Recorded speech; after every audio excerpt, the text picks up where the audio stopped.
بسم اللہ الرحمن الرحیم۔ السلام علیکم۔ ایک آدمی اور امام ابو حنیفہ رحمۃ اللہ علیہ کا واقعہ۔ دوستو، سب سے پہلے اگر آپ نے چینل سبسکرائب نہیں کیا تو چینل سبسکرائب کر لیں تاکہ ہر آنے والی سٹوری آپ تک پہنچ سکے۔ شکریہ۔ ایک آدمی امام ابو حنیفہ رحمۃ اللہ علیہ کے پاس آیا اور ایک عجیب و غریب سوال کیا کہ آپ اس شخص کے بارے میں کیا کہتے ہو جو بن دیکھے گواہی دیتا ہو، یہود و نصارہ کے قول کی تصدیق کرتا ہو، اللہ کی رحمت سے دور بھاگتا ہو، بغیر ذبح کے کھا لیتا ہو، جس کی طرف اللہ نے بلایا ہو اس کی پرواہ نہ کرتا ہو، جس سے اللہ نے ڈرایا ہو اس کا خوف نہ کرتا ہو، فتنے کو محبوب رکھتا ہو۔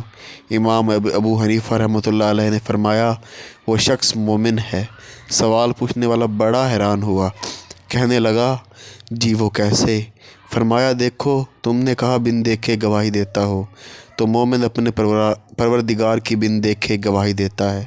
تم نے کہا کہ یہود و نصارہ کے قول کی تصدیق کرتا ہو۔ قرآن میں آیا ہے، ترجمہ، یہود کہتے ہیں نصرانی حق پر نہیں اور نصرانی کہتے ہیں یہود حق پر نہیں، تو مومن ان دونوں کے قول کی تصدیق کرتا ہے۔ تم نے کہا کہ اللہ کی رحمت سے دور بھاگتا ہے، تو دیکھو، بارش اللہ کی رحمت ہے اور بارش سے تو ہر بندہ بھاگتا ہے کہ کہیں کپڑے نہ بھیگ جائیں۔ دیکھو، تم نے کہا بغیر ذبح کے کیسے کھاتا ہے، تو مچھلی بھی تو بغیر ذبح کے ہوتی ہے، اس کو تو ہر بندہ مزے سے لے کر کھاتا ہے۔ تم نے کہا جس کی طرف اللہ نے بلایا ہے اس کی طرف رغبت نہیں کرتا، بس وہ جنت ہے کہ اللہ نے اس کو بلایا ہے، مگر اس کو مشاہدہ حق اتنا مطلوب ہے، اللہ کی رضا اتنی مطلوب ہے کہ محبوب حقیقی طرف سے نظر ہٹا کر وہ جنت کی طرف نظر ڈالنا کبھی پسند نہیں کرتا۔ تم نے کہا کہ جس سے اللہ نے ڈرایا ہو اس سے وہ ڈرتا نہیں، تو وہ دوزخ ہے، اس کو اپنے محبوب کی ناراضگی کی اتنی فکر رہتی ہے کہ جہنم میں جلنے کی پرواہ نہیں کرتا۔ تم نے کہا کہ اسے فتنہ محبوب ہے، پس اولاد کو